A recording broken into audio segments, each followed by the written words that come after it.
আসসালামু আলাইকুম প্রিয় শিক্ষার্থী, কেমন আছেন আপনারা সবাই? আশা করি ভালো আছেন। আমি মোহাম্মদ শরীফুল ইসলাম।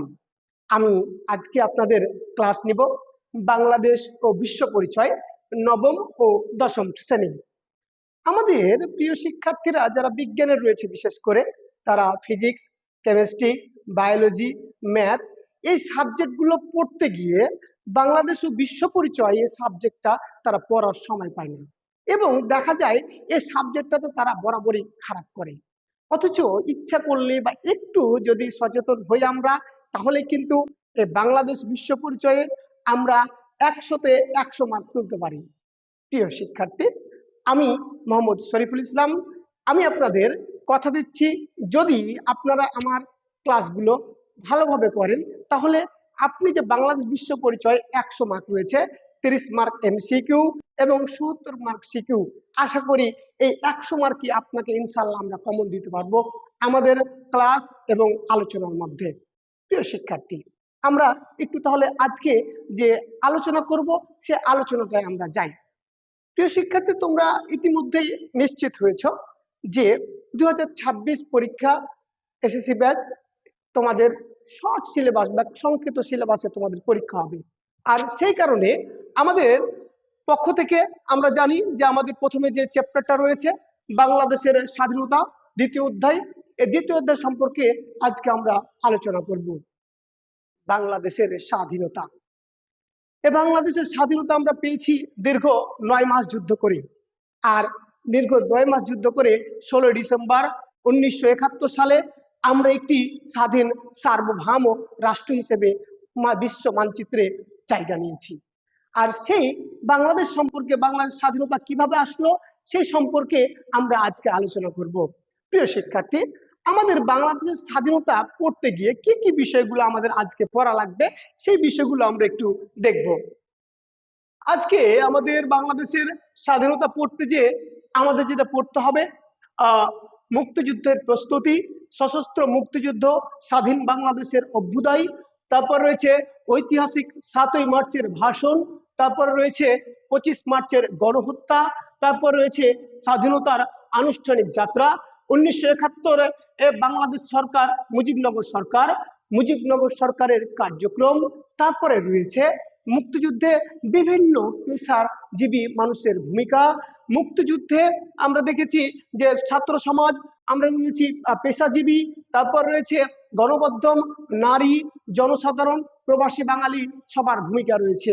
তারপরে রয়েছে মুক্তিযুদ্ধে বিশ্ব জনমত ও বিভিন্ন দেশের ভূমিকা, ভারতের ভূমিকা, তারপরে রয়েছে সোভিয়েত ইউনিয়ন ও সমাজতান্ত্রিক রাষ্ট্রের ভূমিকা, গ্রেট ব্রিটেনের ভূমিকা, জাতিসংঘের ভূমিকা। প্রিয় শিক্ষার্থী, এই বিষয়গুলো আমরা আজকে আপনাদের সামনে আলোচনা করব। যদি আপনারা আমার ক্লাসটা খুব সুন্দরভাবে শুনতে পারেন, আশা করা যায় বাংলাদেশ বিশ্ব পরিচয়ের বাংলাদেশের স্বাধীনতা যে অধ্যায় রয়েছে, এই অধ্যায় থেকে আপনাদের আর কোনো প্রশ্ন, আর কোনো সমস্যা থাকবে না ইনশাআল্লাহ।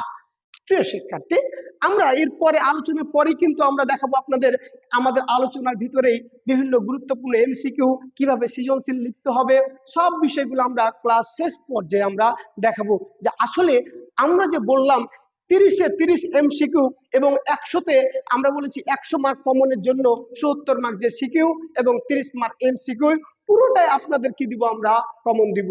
আর আপনারা সেইটা দেখার জন্য আমাদের চোখ রাখুন, আমাদের যে ইউটিউব চ্যানেল রয়েছে এই চ্যানেলে সর্বশেষ পর্যন্ত আপনারা চোখ রাখুন। প্রিয় শিক্ষার্থী, আমরা প্রথমেই বলেছি আমরা বাংলাদেশের মুক্তিযুদ্ধের প্রস্তুতি, সশস্ত্র মুক্তিযুদ্ধ, স্বাধীন বাংলাদেশের অভ্যুদয়।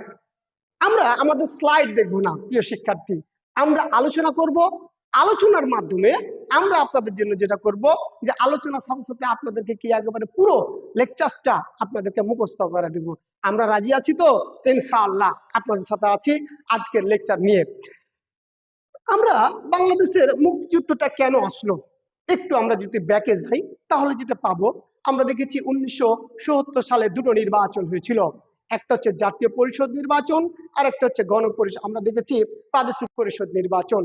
এই দুটি নির্বাচনে আমরা দেখেছি আওয়ামী লীগ জয়লাভ করেছিল, কিন্তু তৎকালীন সময়ে পাকিস্তানের যিনি আমরা দেখতে পাই যে সামরিক শাসক ছিলেন, তার নাম হচ্ছে আগা মোহাম্মদ ইয়াহিয়া খান, তিনি কিন্তু ক্ষমতা হস্তান্তর করছেন না। আমরা জানি তৎকালীন সময় পুরো পাকিস্তানের সরকার গঠন করত আওয়ামী লীগ, কিন্তু পাকিস্তান সরকার এটা নিয়ে নানা টালবাহানা শুরু করে। পক্ষান্তরে আমরা দেখতে পাই তৎকালীন সময়ে জুলফিকার আলী ভুট্টো তিনি এক কথায় তার পিপুলস যে পার্টি রয়েছে তিনি এক বলেছেন তার কোন সদস্য কি নেবে না, অংশগ্রহণ নেবে না। আগা মোহাম্মদ ইয়াহিয়া খান বলেছিলেন 3 মার্চ 1971 সালে কি হবে, অধিবেশন বসবে। কিন্তু তিনি জুলফিকার আলী ভুট্টোর সহযোগিতায় তিনি এক কথায় ষড়যন্ত্র করে কি করলেন, তিনি আমরা দেখতে পাই যে 1 মার্চ তিনি অনির্দিষ্টকালের জন্য অধিবেশন কি করলেন, স্থগিত করলেন। আমরা একটু দেখি আমাদের যে অধিবেশন কেন তিনি স্থগিত করলেন, এই জিনিসগুলো আমরা দেখব, আমরা লিখবো, লিখতে লিখতে আমরা কি করতে পারবো, আমরা বুঝতে পারবো যে আমাদের কি কি বিষয়গুলো আমাদের প্রয়োজন। প্রিয় শিক্ষার্থী, তিনি বললেন কি, আমরা বলতেছি যে তিনি যেটা বললেন যে আমরা 1 মার্চ, তিনি 1 মার্চ 1971 সালে তিনি করলেন কি, অধিবেশন অনির্দিষ্টকালের জন্য স্থগিত করলেন। একেবারে তিনি কি করলেন, অনির্দিষ্টকালের জন্য স্থগিত করে দিলেন।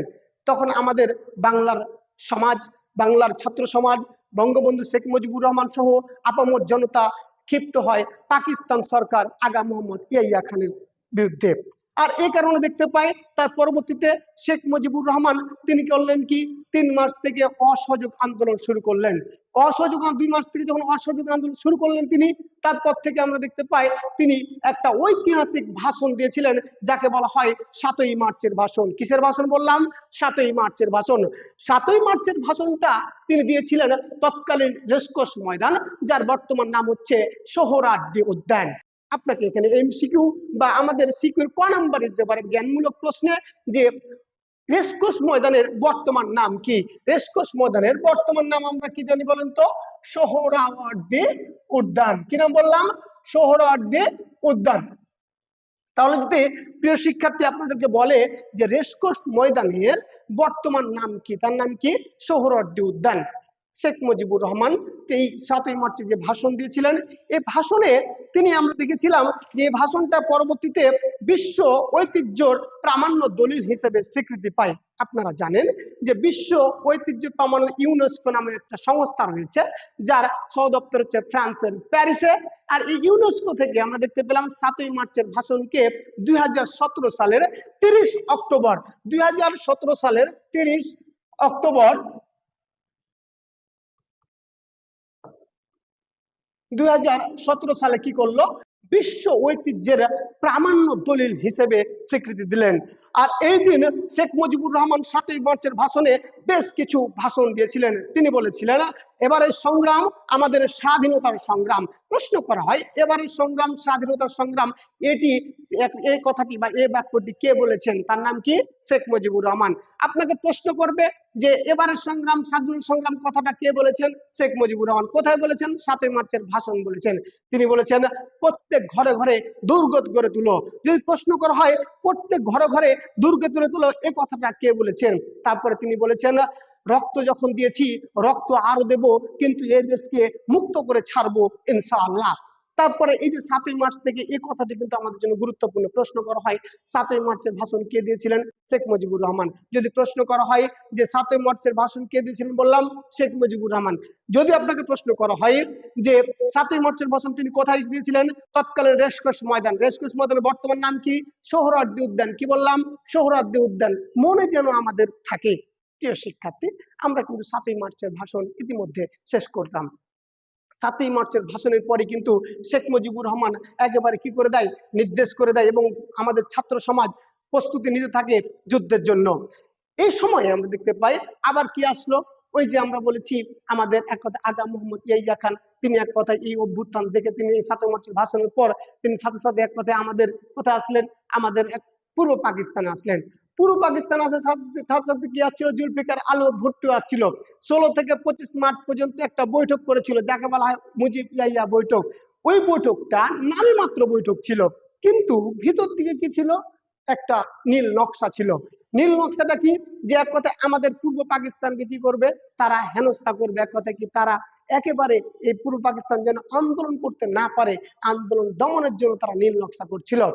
প্রশ্ন করা হয় প্রিয় শিক্ষার্থী যে একটা গুরুত্বপূর্ণ অপারেশন হয়েছিল, তার নাম কি? অপারেশন সার্চলাইট, যেটা হচ্ছে কত তারিখে? 25 মার্চে। কত তারিখে বলছি? 25 মার্চে। প্রশ্ন করা হয় এই অপারেশন সার্চলাইটের নীল নকশা কখন করা হয়েছিল? এটা করা হয়েছিল 17 এপ্রিল। আর এই নীল নকশাটা করেছিলেন দুইজন ব্যক্তি। একজনের নাম কি বলছি আমরা? একজনের নাম হচ্ছে রাউ ফরমান আলী। কি নাম বললাম? রাউ ফরমান আলী। আর আরেকজনের নাম আমরা বলতেছি, আমরা জানি আরেকজনের নাম,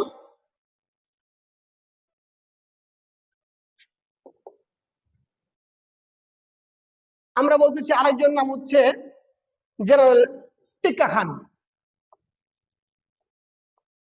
এই দুইজন ব্যক্তি যোগ সাজস করে আমরা দেখতে পেলাম তারা করলেন কি, যে কথায় এই অপারেশন সার্চলাইট চালানো হয়েছিল।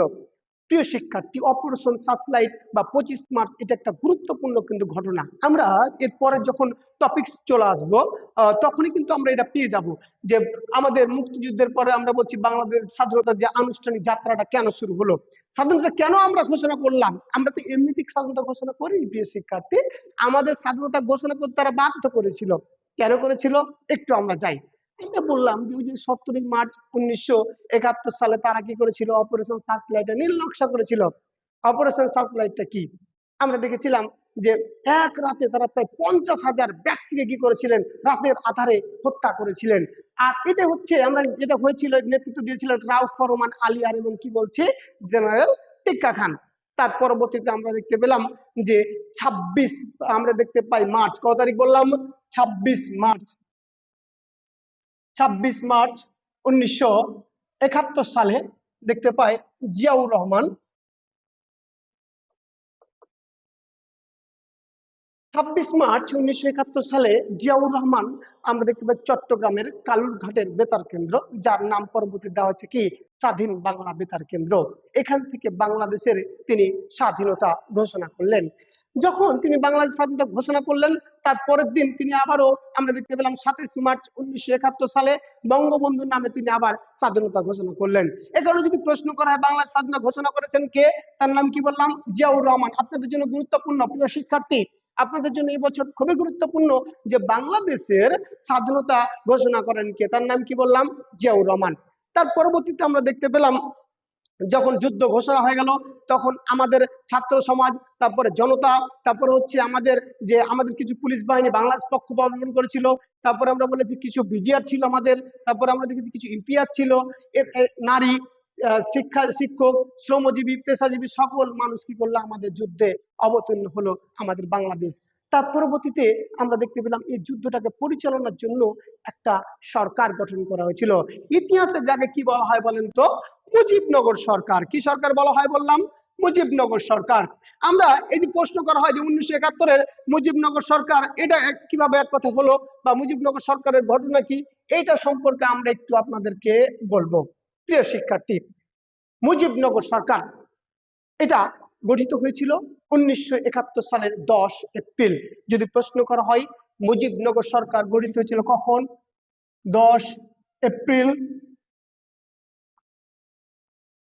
1971।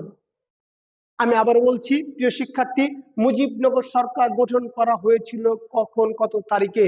প্রশ্নটা কিন্তু আমাদের জন্য খুবই গুরুত্বপূর্ণ। কত তারিখে বললাম?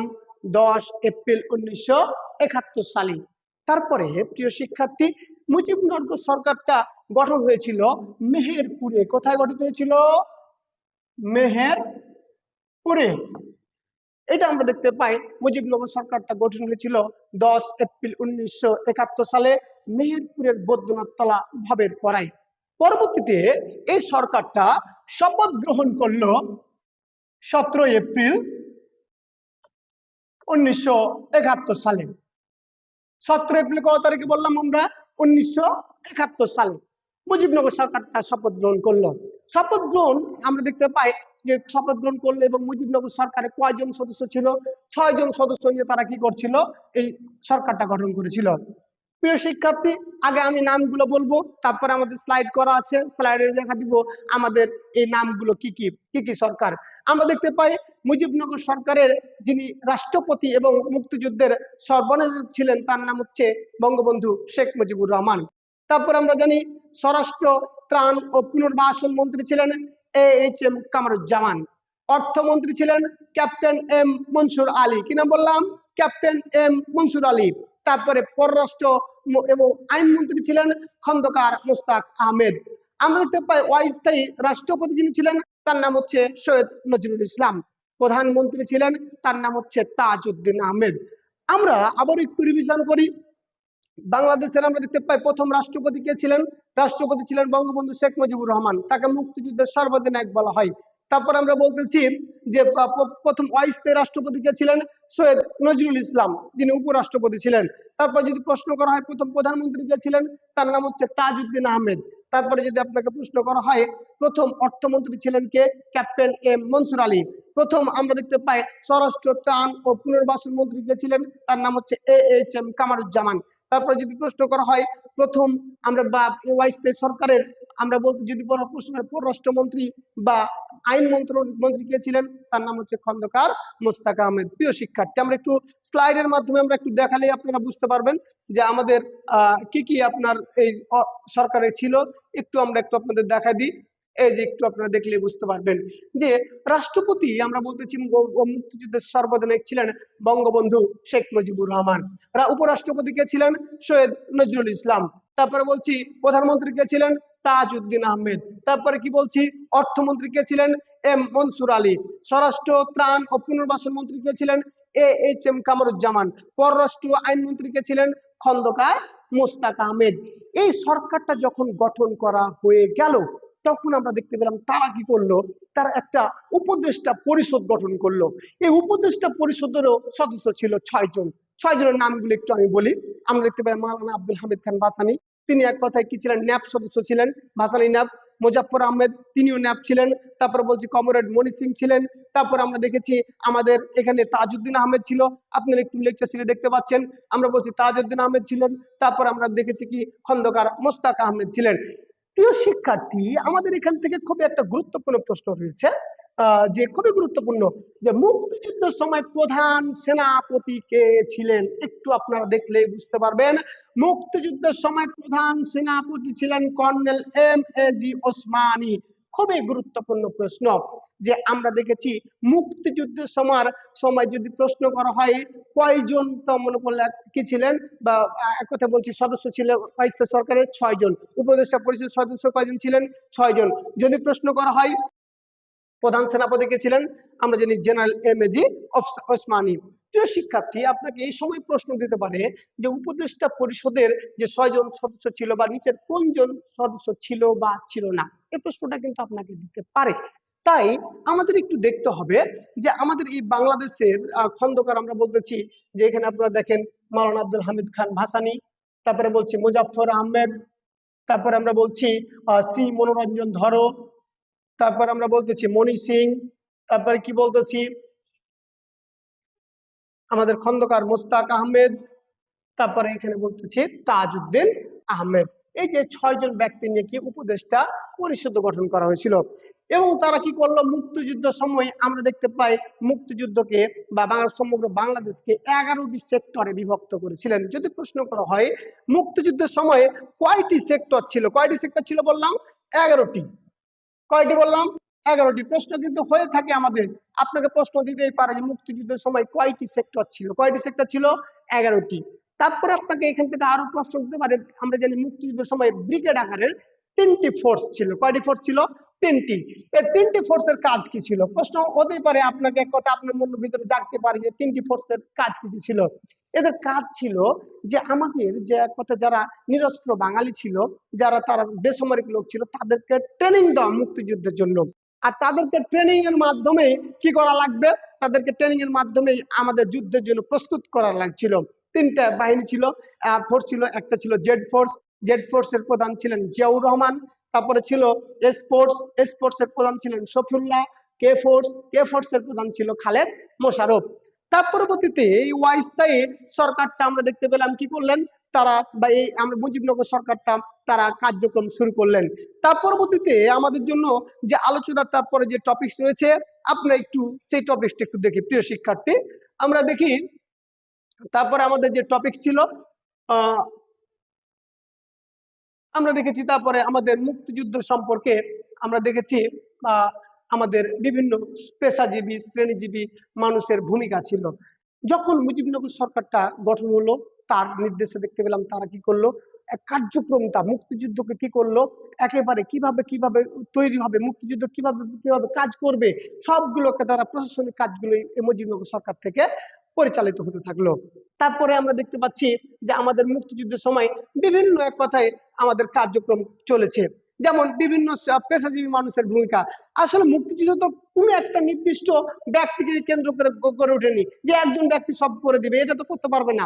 এখানে ছাত্র সমাজ ছিল, সবচেয়ে বড় ভূমিকা ছিল ছাত্র সমাজের। তারপরে কে ছিল, আমরা দেখেছি এখানে নারীদের ভূমিকা ছিল, এখানে সাধারণ মানুষের ভূমিকা ছিল, এখানে প্রবাসী বাঙালিদের ভূমিকা ছিল, এখানে আমরা দেখেছি যে আমাদের নারীদের একটা ব্যাপক ভূমিকা ছিল। আমরা প্রিয় শিক্ষার্থী আমরা একটু দেখলেই পারি, আমরা বলতেছি আমাদের ছাত্র সমাজ, ছাত্র সমাজ শুধুমাত্র কোন একটা ঘটনাকে কেন্দ্র করে গড়ে ওঠেনি।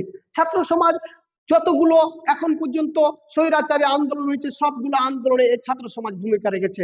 প্রথমে দেখতে পাই 52 ভাষা আন্দোলন। 52 ভাষা আন্দোলনটা কখন থেকে কখন হয়েছিল, 48 থেকে 52 সাল পর্যন্ত।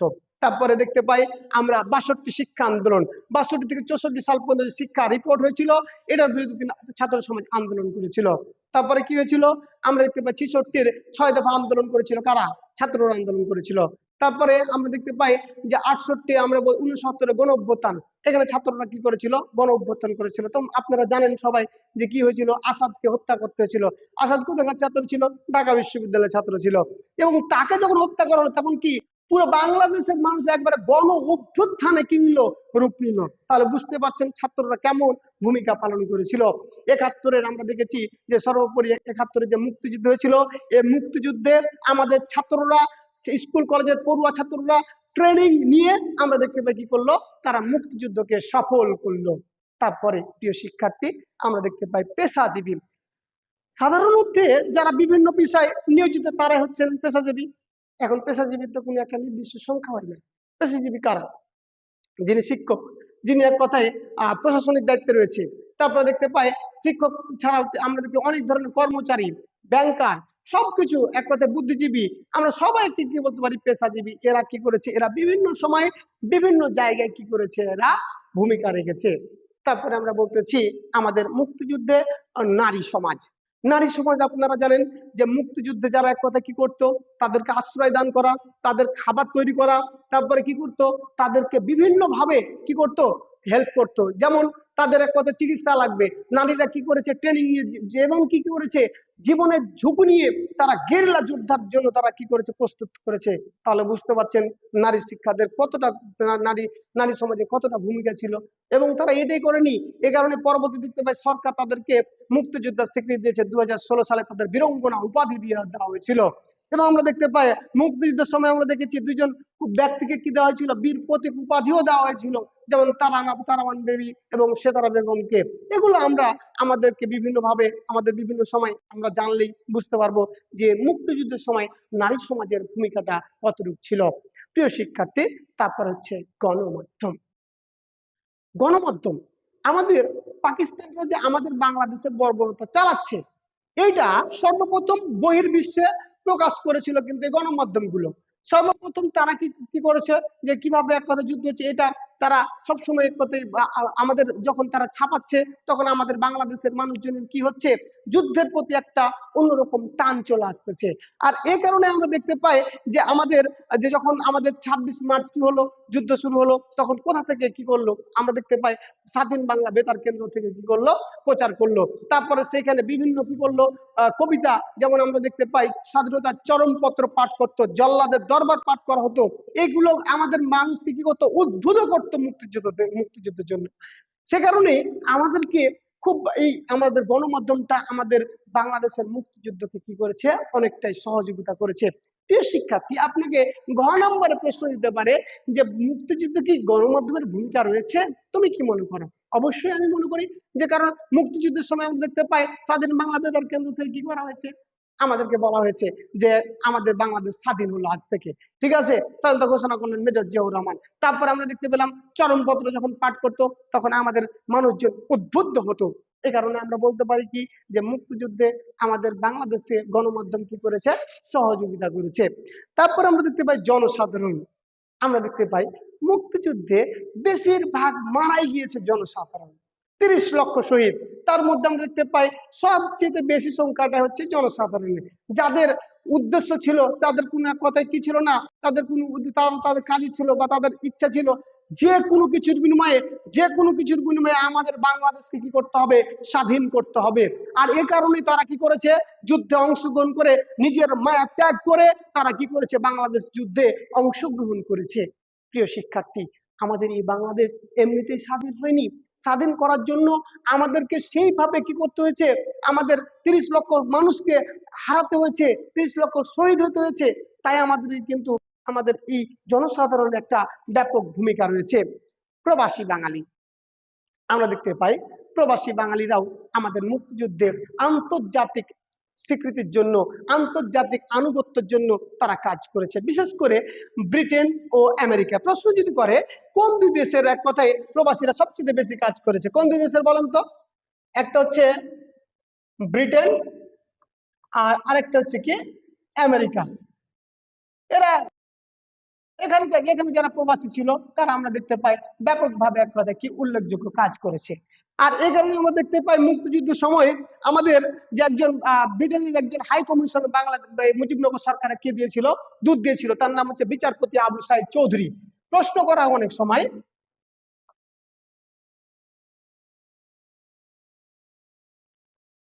বিচারপতি আবু সাইদ চৌধুরী, তিনি কি করেছিলেন, তাকে এক কথায় বাংলাদেশে এক কথায় যে বিভিন্ন এক কথায় মিশন দূতাবাসে প্রেরণ করেছিলেন, তার নাম হচ্ছে বিচারপতি আবু সাইদ চৌধুরী। লন্ডনে দূতাবাসে এক কথা নিয়োগ করা হয় এবং এই বিচারপতি আবু সাইদ চৌধুরী আন্তর্জাতিক অঙ্গনে প্রভাব ফেলেছিলেন আমাদের বাংলাদেশের পক্ষ থেকে। এই কারণে বলছি প্রবাসী বাঙালিরা কি করেছে, মুক্তিযুদ্ধে ব্যাপকভাবে অবদান রেখেছিল। তারপরে বলছে শিল্পী সাহিত্যিক, আমরা জানি বিভিন্ন লেখনীর মাধ্যমে শিল্পীরা বিভিন্ন গান গিয়ে তারা কি করেছে, আমাদের মুক্তিযুদ্ধকে সহায়তা করেছে। আমরা যে তাহলে দেখতে পাচ্ছি আমাদের ছাত্র সমাজ, পেশাজীবী, মুক্তিযুদ্ধ নারী, গণমাধ্যম, জনসাধারণ, প্রবাসী বাঙালি, শিল্পী সাহিত্যিক, বুদ্ধিজীবী, এরা কি করলো, আমাদের বাংলাদেশে মুক্তিযুদ্ধে ভূমিকা রাখলো। মুক্তিযুদ্ধে বিশ্ব জনমত ও বিভিন্ন দেশের ভূমিকা, আমাদের মুক্তিযুদ্ধে কিন্তু বিভিন্ন দেশের মাধ্যমেই বা আমাদের মুক্তিযুদ্ধে আন্তর্জাতিক স্বীকৃতির মাধ্যমেই কিন্তু আমাদের বাংলাদেশ কি করেছে, স্বাধীনতা লাভ করেছে। আপনারা খুব ভালোভাবে জানেন যে আমাদের পার্শ্ববর্তী তৎকালীন সময় ভারত ছিল, ভারতের একটা ব্যাপক ভূমিকা ছিল। ভারতের ভূমিকাটা কিভাবে আমরা, এটা একটু আমরা আমাদের আলোচনা করলে কিন্তু আমরা পেয়ে যাব। 1971 সালে দেখতে পাই যখন 25শে মার্চ আমাদের পাকিস্তানি বাহিনীরা কি করলো, আমাদের নিরস্ত্র বাঙালিদের উপর হত্যাযজ্ঞ চালালো, তখন আমাদের এই বা প্রায় 1 কোটির উপরে মানুষ প্রায় ওই ভারতে যে আশ্রয় গ্রহণ করলো, তাদেরকে কি দিল, আশ্রয় দিল। এবং দেখতে পাই বাংলাদেশকে আমরা দেখতে পাই 6 ডিসেম্বর দেখতে পাই বাংলাদেশকে কি দিল, স্বীকৃতি প্রদান করলো। যদি প্রশ্ন করা হয় বাংলাদেশকে ভারত স্বীকৃতি প্রদান করলো কত তারিখে, কত তারিখে বললাম, 6 ডিসেম্বর। প্রিয় শিক্ষার্থী, যদি প্রশ্ন করা হয় আপনাকে বাংলাদেশকে স্বীকৃতি প্রদান করে, আমরা দেখতে পাই ভারত কত তারিখে, 6 ডিসেম্বর 1971 সালে। আমরা দেখতে পাই যে বাংলাদেশের সাথে আমরা দেখতে পাই কি করলো, যৌথ কমান্ড, এক কথায় যৌথ কমান্ড গঠন করেছিল। যদি প্রশ্ন করা হয় মুক্তিযুদ্ধে যৌথ কমান্ড বা ভারতের সাথে কি আমাদের তৈরি করা হয়েছিল, যৌথ কমান্ড তৈরি হয়েছিল, যার এক কথা প্রধান ছিল, তার নাম কি বলছে, জগজিৎ সিং অরোরা। জগজিৎ সিং অরোরা। আমরা জানি যে 93,000 সৈন্য নিয়ে জেনারেল নিয়াজি কি করেছিলেন, নিঃস্বার্থভাবে আমরা দেখতে পাই এই যৌথ কমান্ডের কাছে কি করেছিল বা মুক্তি বাহিনীর কাছে কি আত্মসমর্পণ করেছিল, যৌথ বাহিনীর কাছে। আর যার নেতৃত্বে ছিলেন কে? জগজিৎ সিং অরোরা। তাহলে প্রশ্ন করতেই পারি আমরা যে ভারত, এক কথায় ভারত বাংলাদেশের স্বীকৃতি প্রদান করে কত তারিখে? 6 ডিসেম্বর 1971 সালে। তারপরে প্রশ্ন করতে পারি যৌথ কমান্ড, এক কথায় যৌথ কমান্ড গঠিত হয়েছে কোন দেশের মাধ্যমে? ভারত এবং বাংলাদেশের মাধ্যমে। যৌথ কমান্ডের এক কথায় প্রধান কে ছিলেন? জগজিৎ সিং অরোরা। আমরা দেখতে পাই মুক্তিযুদ্ধের সময় পাকিস্তানে কোন ব্যক্তি আত্মসমর্পণ করেছিলেন? তার নাম হচ্ছে জেনারেল নিয়াজি। তিনি কত হাজার সৈন্য নিয়ে করেছিলেন? 93,000 সৈন্য নিয়ে। তিনি কোথায় আত্মসমর্পণ করেছিলেন? তৎকালীন রেসকোর্স ময়দান, বর্তমান নাম কি? সোহরাওয়ার্দী উদ্যান। প্রিয় শিক্ষার্থী, এর বাইরে কিন্তু আপনাকে এমসিকিউ করবে না। যতগুলো আমরা আলোচনা করলাম এর মধ্যে কিন্তু আপনার আলোচনার মধ্যে রয়েছে। আমরা দেখতে পাই শুধুমাত্র মুক্তিযুদ্ধে তারা, আমরা দেখেছি মুক্তিযোদ্ধারা শুধুমাত্র আমাদের অগ্রণী ভূমিকায় রাখেনি, তারা দেখেছি আমাদের অনেক মানুষকে কি করেছিল? তারা খাবারের এক কথা কি ব্যবস্থা করেছিল। তারপরে আমরা বলতেছি যে সোভিয়েত ইউনিয়ন, আপনারা নাম শুনেছেন সোভিয়েত ইউনিয়ন, আপনারা নাম জানেন সোভিয়েত ইউনিয়নের? এই সোভিয়েত ইউনিয়নের বর্তমান নাম বলা হয় কি বলেন তো? রাশিয়া। সোভিয়েত ইউনিয়নের নাম বর্তমান রাশিয়া। যদিও আপনাদের এ পরীক্ষায় আসবে না, কিন্তু আমাদের জ্ঞানের জন্য প্রয়োজন যে সোভিয়েত ইউনিয়ন আপনাকে প্রশ্ন করতে পারে সোভিয়েত ইউনিয়নের বর্তমান নাম রাশিয়া। আপনি যখন বড় পরবর্তী যে বিশ্ববিদ্যালয়ে পরীক্ষা দিবেন, চাকরির পরীক্ষা দিবেন, তখন এগুলো আসবে। আসলে আলোচনা করতে গেলে এগুলো চলে আসে, তাই আপনাদের সাথে এটা আলোচনা করা। সোভিয়েত ইউনিয়ন কি করেছিল? আমরা দেখেছিলাম তিনি তৎকালীন সময় পাকিস্তানের যিনি জেনারেল ছিলেন, সেনাবাহিনী প্রধান ছিলেন, তার নাম হচ্ছে জেনারেল ইয়াহিয়া খান। তিনি ইয়াহিয়া খানকে তিনি যুদ্ধ বন্ধের আহ্বান জানিয়েছিলেন। আমরা দেখতে পাই যে জাতিসংঘের যে 5টা স্থায়ী প্রতিনিধি ছিল, এখানে দেখতে পাই তারা কি করেছিল? পাকিস্তানের পক্ষে যুদ্ধ বন্ধের জন্য তা মনে করলে ভেটো দিয়েছিল। কিন্তু দেখতে পাই আমাদের এই ভোটে আমাদের এই রাশিয়া কি করেছিল? আমাদের বাংলাদেশের পক্ষে এই ভেটো দিয়ে কি করলেন? তিনি আমাদের বাংলাদেশকে এক কথায় স্বাধীনতার জন্য তিনি কি করলেন? আর পথ সুগম করলেন। পথ সুগম করলেন বিধায় কিন্তু তখন কিন্তু বাংলাদেশের যুদ্ধটা চলেছিল। তাছাড়া ওই দিন যদি কি হতো, বিলটা পাস হয়ে যেত, তাহলে আমাদের বাংলাদেশের রাষ্ট্রটা নাও হতে পারতো। তাই কিন্তু আমাদের কি করতে হবে? আমাদের কিন্তু চিন্তা ভাবনা করতে হবে যে আসলে কি করেছে। ওই সময় কিন্তু রাশিয়া আমাদেরকে কি করেছে? ব্যাপকভাবে হেল্প করেছে। শুধুমাত্র রাশিয়াই না, রাশিয়ার সাথে দেখতে পাই সমাজতান্ত্রিক আরো দেশ ছিল, হাঙ্গেরি, বুলগেরিয়া, তারপরে জার্মানি। এরা কি করেছিল? বাংলাদেশের পক্ষে একটা যুদ্ধ বন্ধের জন্য কি করেছিল? আহ্বান জানিয়েছিল বিশ্ব জাতিসংঘের কাছে। তারপরে আমরা দেখতে পাই গ্রেট ব্রিটেনের ভূমিকা। 1971 সালে আমরা দেখতে পাই নির্বাচনের পর যখন যুদ্ধ শুরু হয়ে গেল, তখন পাকিস্তানরা যে আমাদের উপর বর্বর হামলা চালাচ্ছে, তখন কি করলো? আমরা দেখতে পাই তারা আমাদের একজন সাইমন ডিং, তিনি সর্বপ্রথম বহির্বিশ্বে খবরটা পৌঁছে দিলেন যে বাংলাদেশে কি হচ্ছে, একটা বর্বরতা চলতেছে। আর এটা তিনি সর্বপ্রথম পৌঁছে দিয়েছিলেন। তারপরে দেখতে পাই যুক্তরাজ্যেরই একজন আমরা দেখতে পাই খুব বিখ্যাত গায়ক, তার নাম ছিল জর্জ হ্যারিসন। জর্জ হ্যারিসন তিনি বললেন কি, তার নেতৃত্বে আমরা দেখতে পেলাম রবিশঙ্কর, দুজন মিলে মার্কিন যুক্তরাষ্ট্রের নিউ ইয়র্কের কথা বললাম, নিউ ইয়র্কে একটা কনসার্ট করলেন। কনসার্টের নাম হচ্ছে concert for Bangladesh. Concert for Bangladesh. আপনাকে প্রশ্ন করতে পারে কনসার্ট ফর বাংলাদেশ কোথায় হয়েছিল? নিউ ইয়র্কে। তারপর বলছি কনসার্ট ফর বাংলাদেশের প্রধান শিল্পী কে ছিলেন? George Harrison. এবং আমরা দেখতে পাই একজন ভারতীয় শিল্পী ছিলেন, তার নাম হচ্ছে রবিশঙ্কর। এরা মিলে কি করেছিল? একটা আমরা দেখতে পাই কনসার্ট ফর বাংলাদেশ আয়োজন করেছিল। আর এখান থেকে প্রায় 5 লক্ষ মার্কিন ডলার আয় হয়েছিল, যার পুরোটাই কোথা দিয়ে দেওয়া হয়েছিল? আমাদের বাংলাদেশের যে প্রায় 1 কোটি শরণার্থী ছিল ভারতে, তাদেরকে দিয়ে দেওয়া হয়েছিল। তাহলে বুঝতে পারছেন যে আমাদের ব্রিটেনের ভূমিকা রয়েছে আমাদের বাংলাদেশের যুদ্ধ বন্ধের জন্য, এবং আমাদের বাংলাদেশের মুক্তিযুদ্ধে ব্রিটেনের কি রয়েছে? ভূমিকা রয়েছে। তারপরে আমরা বলতেছি জাতিসংঘের ভূমিকা। প্রিয় শিক্ষার্থী, আপনারা খুব ভালোভাবেই জানেন যে জাতিসংঘ একেবারে কি মুক্তিযুদ্ধের সময় উদাসীন ছিলেন, নিষ্ক্রিয় ছিলেন। আমাদের পক্ষে সেরকম ভাবে কি তিনি কাজ করেন নাই, বা কোনো পক্ষে সেরকম তিনি এক কথায় মুক্তিযুদ্ধকে বন্ধের জন্য, যুদ্ধ হচ্ছে, গণহত্যা হচ্ছে, এটাকে তিনি এক কথায় করেন নাই। আমরা দেখেছি যে আমাদের 25 মার্চ যে গণহত্যা হলো, আমাদের গণহত্যা দিবস বলা হয়, কিন্তু আমরা দেখেছি গণহত্যা দিবস বলা হয় কিন্তু 25 মার্চকে। আর এই যুদ্ধে আমরা দেখেছি আমাদের ছাত্র জনতা সবাই একত্রিত ভাবে কি করেছিল? যুদ্ধ প্রোটেক্ট করেছিল, যুদ্ধ করেছিল। বিধায় এটাকে বলা হয় জনযুদ্ধ বলা হয়, বা গণযুদ্ধ বলা হয়। তার মানে কি জনযুদ্ধ বলা হচ্ছে কেন? আমরা সবাই মিলে যুদ্ধটা করেছিলাম, এই কারণে যুদ্ধকে কি বলেছি? গণযুদ্ধ। জাতিসংঘের নীরব ভূমিকা ছিল। আর আমরা দেখেছি জাতিসংঘ আমাদের যে পাকিস্তানরা আমাদের উপরে কি করছে, আমাদের উপরে হত্যা করছে, গণহত্যা করছে, ধর্ষণ করছে, লুট করছে, তারপর জাতিসংঘ কোন রকমের কোন ধরনের কি করেনি, ভূমিকা নেয়নি। সর্বোপরি দেখতে পাই যখন বাংলাদেশের পাকিস্তানের পক্ষে জাতিসংঘে বিল পাস হচ্ছে, তখন রাশিয়া ভেটো দিয়ে, ভেটো একটা ল্যাটিন শব্দ যার বাংলা অর্থ ছিল আমি ইহা মানি না। এর কারণে দেখতে পাই যে আমাদের বাংলাদেশ পাকিস্তানের পক্ষে আইন না হয়ে আমরা দেখতে পেলাম পরবর্তীতে এটা বিল আর পাস হলো না।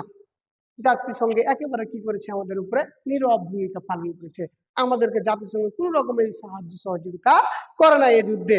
আমরা দেখতে পাই, আমরা আরো জানি যে আমাদের যে জাতিসংঘের যে 5টা দেশ রয়েছে, এই 5টা মানে স্থায়ী ক্ষমতা, এদের বাইরে এদের কোন এক কথায় কার্যক্রম নাই। মুক্তিযুদ্ধের ঐতিহাসিক তাৎপর্য, আমরা সর্বশেষ পর্যায়ে চলে আসছি প্রিয় শিক্ষার্থী। আজকে আমাদের ক্লাসটা আমরা একেবারে সংক্ষিপ্ত করে ক্লাস নিচ্ছি, এর পূর্বে পরবর্তীতে আমরা বৃহৎ আকারের একটা ক্লাস নিব ইনশাল্লাহ, আপনাদের সাথে নিয়ে, আপনাদেরকে নিয়ে আমরা এই ক্লাসটা নিব প্রিয় শিক্ষার্থী। আমরা আজকের যে আমরা বলছি মুক্তিযুদ্ধ 1971 সালের 16ই ডিসেম্বর, কত সালের কত তারিখ বললাম, 1971 সালের 16ই ডিসেম্বর। 1971 সালের 16ই ডিসেম্বর দীর্ঘ আমরা দেখতে পাই 9 মাস যুদ্ধের বিনিময়ে আমাদের বাংলাদেশ স্বাধীনতা লাভ করলো। কিভাবে লাভ করলো? আমরা 30 লক্ষ শহীদের রক্তের বিনিময়ে আমাদের এই বাংলাদেশ স্বাধীনতা পেয়েছি। আমরা 1971 সালে 16 ডিসেম্বর যখন আমাদের বাংলাদেশ বিজয় লাভ করলো, তৎকালীন সময় আমরা দেখতে পেলাম 93,000 সৈন্য নিয়ে জেনারেল নিয়াজি তৎকালীন রেসকোর্স ময়দান, বর্তমান সোহরাওয়ার্দী উদ্যানে তিনি করলেন কি, আত্মসমর্পণ করলেন। আত্মসমর্পণ করলেই বিশ্ব মানচিত্রে আমাদের বাংলাদেশ একটি স্বাধীন সার্বভৌম রাষ্ট্র হিসেবে বিশ্ব মানচিত্র আমাদের বাংলাদেশ একটি মর্যাদা পেল। আর সেদিন থেকে আমরা স্বাধীন হয়ে গেলাম। আমরা আমাদের বাংলাদেশ কি করলাম, এরপর থেকে বিশ্ব মানচিত্রে নতুন একটা দেশ পেল, নতুন একটা মানচিত্র পেল এই 16 ডিসেম্বর।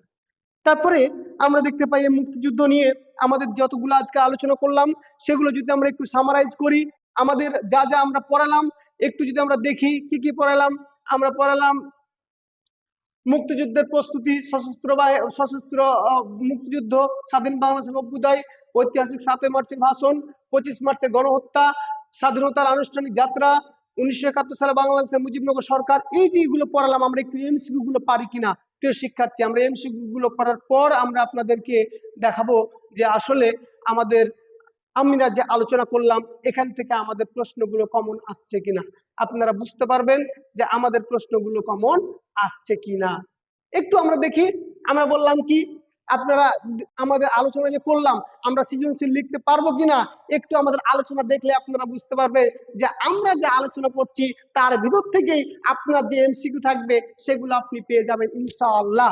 দেখি, বললাম মুজিবনগর সরকার ত্রাণ ও পুনর্বাসন মন্ত্রী কে ছিলেন, AHM কামারুজ্জামান। আমরা কিন্তু ওই ছক দিয়ে কিন্তু আপনাকে দেখা দিলাম যে কে কে ছিলেন, আপনারা কিন্তু বুঝতে পারছেন। তারপর বলছে মুক্তিযুদ্ধের জনমত, বিশ্ব জনমত গঠনের সরকার ও রাজনৈতিক নেতৃত্ব কি কি কি আপনারা দেখছেন। জনমত কিভাবে করলাম, আমরা কিভাবে পেলাম, আপনারা খুব ভালো করে জানেন যে আমরা বলছি, দেখেন অপশনে কি কি আছে। স্বাধীন বাংলা বেতার কেন্দ্র, অবশ্যই স্বাধীন বাংলা বেতার কেন্দ্র, ওই যে আপনারা একটু আলোচনা দেখলে দেখতে পাবেন যে স্বাধীন বাংলা বেতার কেন্দ্রের মাধ্যমে বিভিন্ন রকম কি আমাদের কি জনমত গঠন করছিল। জিয়াউর রহমান যখন ঘোষণা করলেন এক কথায় বাংলাদেশের স্বাধীনতা ঘোষণা, তখন থেকে বাংলাদেশের একটা কি জনমত তৈরি হয়ে গেল। তারপরে সেখান থেকে গান গল্প করলো, তখন কিন্তু আমাদের কি হলো, জনমত গঠন হয়েছিল। তারপরে কি বলছে, গেরিলা যুদ্ধের প্রশিক্ষণের ব্যবস্থা করেন। আমরা বলতেছি মুক্তিযুদ্ধের এই দুটা আমাদের জন্য বিভিন্ন আন্তর্জাতিক ফোরামের বক্তব্য, তারা কিন্তু আন্তর্জাতিক ফোরামের বক্তব্য রাখেনি। এই যে দেখেন 1 আর 2 উত্তর কিন্তু আপনি পেয়ে যাচ্ছেন। তারপর বলছে কি, একটু দেখেন আপনারা, মুজিবনগর সরকার কত তারিখে গঠন করা হয়। এই যে বলেছি আপনাকে যে কত তারিখ বলেছিলাম আমরা, বলেন তো। আমরা বলেছিলাম 10 এপ্রিল 1971 সালে, আমরা কিন্তু বলেছিলাম এবং লেখাও দিয়েছি আপনাকে, দেখেন আপনি দেখলেই পেয়ে যাবেন। তারপর আমরা বলতেছি কখন অপারেশন সার্চলাইটের পরিকল্পনা করা হয়। অপারেশন সার্চলাইট চালানো হয়েছে কিন্তু 25 মার্চ 1971 সালে, আর এর নীল নকশা করা হয়েছে কিন্তু 17 মার্চ 1971 সালে। আমাদের কিন্তু দেখে নিতে হবে যে কখন করেছিলাম এটা, 17 মার্চ 1971 সালে। মুক্তিযুদ্ধে সরকারের উপদেষ্টা পরিষদের কতজন সদস্য ছিল? আমরা কিন্তু বললাম যে কয়জন সদস্য ছিল, 6 জন সদস্য। বুঝতে পারছেন আমাদের যে আলোচনা, সে আলোচনার মধ্যে থেকে প্রশ্ন কমন পড়ছে কিনা। তারপর আমরা বলতেছি 1971 সালে কে অসহযোগ আন্দোলনের ডাক দেন? আপনারা খুব ভালো করে জানেন যে অসহযোগ আন্দোলন ডাক দিয়েছিলেন কে? শেখ মুজিবুর রহমান। আপনাদের বললাম না, এই যে বঙ্গবন্ধু শেখ মুজিবুর রহমান। তারপরে বলছে কি কত তারিখে মুজিবনগর সরকার শপথ গ্রহণ করে? তাহলে আমরা জানি মুজিবনগর সরকার শপথ গ্রহণ করে 1971 সালের 17 এপ্রিল। আমরা জানি সরকারটা গঠন হয়েছিল 10 এপ্রিল, কিন্তু শপথ গ্রহণ করেছিল কত তারিখে বলেছি? 17 এপ্রিল। প্রিয় শিক্ষার্থী বুঝতে পারছেন আপনারা, শপথ গ্রহণ করেছেন কত তারিখে? 17 এপ্রিল 1971 সালে। সরকার গঠন হয়েছে কত তারিখে? 10 এপ্রিল 1971 সালে। তারপরে কি বলছে আমরা দেখি একটু আর একটু। আমরা বলছে কি কখন মুজিবনগর সরকার গঠিত হয়েছিল? এবার তারিখ এবং সাল দুটোই দিয়ে দিয়েছে আপনাদেরকে। এগুলো কিন্তু আপনাদের কাছ থেকে কিন্তু আমরা অ্যান্সার করলাম, আপনাদের কাছ থেকে কিন্তু পড়ার পরে কিন্তু আমরা অ্যান্সার গুলো দেখতেছি। কি বলছে দেখেন তো, যে 10 এপ্রিল 1971 সালে। তারপর একটা প্রশ্ন দেখেন, প্রশ্ন করছে কিন্তু করছে আপনাকে, রেসকোর্স ময়দানের বর্তমান নাম কি? একটু আগে কিন্তু আপনাদের বললাম যে জেনারেল মিয়াজি কি করেছিলেন? আত্মসমর্পণ করেছিলেন রেসকোর্স ময়দানে। আবার বঙ্গবন্ধু শেখ মুজিবুর রহমান তিনি 7 মার্চ 1971 সালে কি দিয়েছিলেন? তিনি 7 মার্চের ভাষণ দিয়েছিলেন রেসকোর্স ময়দানে। তাহলে বুঝতে পারছেন এইটা আমাদের জন্য কতটা গুরুত্বপূর্ণ। আমরা বলেছি কি, আমরা বলেছি সোহরাওয়ার্দী উদ্যান। তাহলে যদি প্রশ্ন করা হয় রেসকোর্স ময়দানের বর্তমান নাম কি ছিল? সোহরাওয়ার্দী উদ্যান। পারলাম আমরা। তারপরে আমরা বলতেছি দেখেন 25 মার্চ গণহত্যার নাম কি ছিল? Operation searchlight. আপনারা এটা সবাই পারবেন। কি বললাম? Operation searchlight. তারপর কি বললো? আমরা বলতেছি দেখেন মুক্তিযুদ্ধের পক্ষে কে কে বিশ্ব নেতৃত্ব জন্ম দাতায়নের জন্য বিশেষ দূত এক কথায় করেছিল? কাকে করা হয়েছিল? এটা বিচারপতি আবু সাইদ চৌধুরী। কি আপনারা জানেন? একটু আগে কিন্তু বললাম যে মুক্তিযুদ্ধের পক্ষে কথায় আমরা দেখতে পেয়েছিলাম বিশ্বের নেতৃত্ব এবং জনমত আদায়ের বিশেষ দূত কাকে করা হয়েছিল? তার নাম কি বললাম? বিচারপতি আবু সাইদ চৌধুরী। এবার আমরা বললাম কি একটু একটু আমরা দেখে নিই। তারপরে প্রশ্নটা বলছে মুক্তিযুদ্ধের সময় কমিটিতে সদস্য ছিলেন কে কে?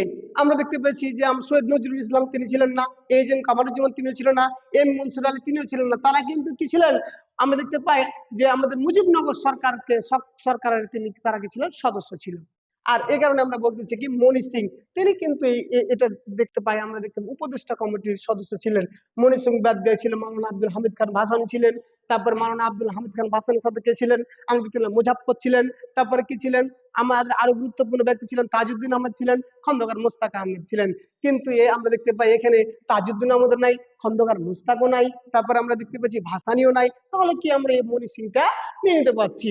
তারপরে প্রিয় শিক্ষার্থী আপনারা দেখছেন বলছে যে নিচের একটি জনসভার চিত্র রয়েছে, এটি আমাদের কোন ঘটনা মনে করে দেয়? দেখেন তো আপনারা চিনতে পারছেন কিনা? বঙ্গবন্ধু শেখ মুজিবুর রহমান তিনি কি করতেছেন? একটা ভাষণ দিচ্ছেন। আর এই ভাষণটা হচ্ছে কিসের ভাষণ বললাম? 7 মার্চের ভাষণ। 7 মার্চের কি বললাম? এটা ভাষণ। এটা কি ভাষা আন্দোলন? না। এটা কি যুক্তফ্রন্ট নির্বাচন? না। এটা কি 6 দফা আন্দোলন? না। এটা 7 মার্চের ভাষণ। কোথায় দিয়েছিলেন? তৎকালীন রেসকোর্স ময়দান, বর্তমান নাম কি? সোহরাওয়ার্দী উদ্যান। তারপরে আমরা বলতেছি দেখেন মকসুদের দাদু বেতার কেন্দ্র থেকে স্বাধীনতার ঘোষণা বার্তা শুনতে পান। বেতার কেন্দ্রের নাম কি? আপনাদের কি বলেছিলাম বলেন তো আপনারা? আপনাদের কিন্তু আমরা বলেছিলাম যে স্বাধীন বাংলা বেতার কেন্দ্র। আমরা দেখতে পাই কালুরঘাট বেতার কেন্দ্র থেকে তিনি কিন্তু পাই এটা শুনতে পাই। এই যে দেখেন কালুরঘাট সম্প্রচার কেন্দ্র, যার বর্তমান পরবর্তী নাম দেওয়া ছিল কি? স্বাধীন বাংলা বেতার কেন্দ্র। স্বাধীন বাংলা বেতার কেন্দ্র। তারপরে আমরা একটু দেখি আর আবারও আমরা বলতেছি কোথায় অস্থায়ী সরকার শপথ নেয়? কোথায় নিয়েছিল? মেহেরপুরে। আমরা বলেছিলাম যে অস্থায়ী সরকার গঠন করা ছিল মেহেরপুরের বৈদ্যনাথ তলা ভবের পড়ায়। ঠিক আছে। তারপরে দেখি আমরা দেখি এই যে দেখেন আপনারা দেখেন বিশ্বের বিভিন্ন দেশ বাংলা সরকার মিশন স্থাপন করেন কেন? আমাদের প্রচারণা ও সমর্থন লাভের জন্য। তারপরে কি বলছি, মুক্তিযুদ্ধের পক্ষে জনমত গঠনে কাজ করেছে কারা? প্রবাসী বাঙালিরা। ওই যে বললাম না যে ব্রিটেন আর আমেরিকার যে প্রবাসী বাঙালিরা ছিল তারা কিন্তু খুব সহজেই আমাদের মুক্তিযুদ্ধের সময় কি করেছিল, তারা কিন্তু সহযোগিতা করেছিল। আন্তর্জাতিক স্বীকৃতি তারা একথা আদায়ের জন্য তারা কিন্তু অপরিসীম কাজ করেছে। তারপর আমরা বলতেছি অপারেশন সার্চলাইটের পরিকল্পনার সাথে সরাসরি জড়িত কে? আর টিক্কা খান, আর একজন কি ছিলেন, রাও ফরমান আলী। ইয়া খানও ছিল না, জুলফিকার আলী ভুট্টো ছিল না, জেনারেল তারা তো তখন তখন কি জুলফিকার আলী ভুট্টো আর ইয়া খান তো কি নির্দেশ দিয়ে তিনি পালাইয়েছিলেন। ঠিক আছে। তারপর বলছি মুক্তিযোদ্ধাদের প্রশিক্ষণ করেছে কোন দেশ?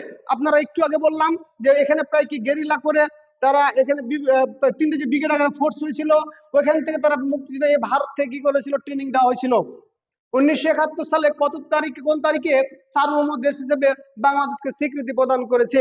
তাহলে প্রিয় শিক্ষার্থী, আপনারা তো বুঝতে পারছেন যে আপনাদের সাথে যেগুলো আমরা আলোচনা করছি, যেগুলো আমরা বলেছি আপনাকে, এখান থেকে এমসিকিউ গুলো একেবারে 30 মার্ক যে এমসিকিউ রয়েছে আপনার যে 30 মার্ক এমসিকিউ রয়েছে, সে 30 মার্ক এমসিকিউ তুলে দেওয়ার দায়িত্ব হচ্ছে আমি মোহাম্মদ শরীফুল নিয়ে নিলাম আপনাদেরকে।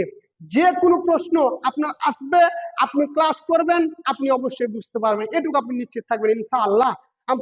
আমরা যে আলোচনা করেছি, তারপর যে এমসিকিউ গুলো করলাম, তারপরে আপনি যে কোনো বই থেকে আপনি পড়লেই এটা বুঝতে পারবেন।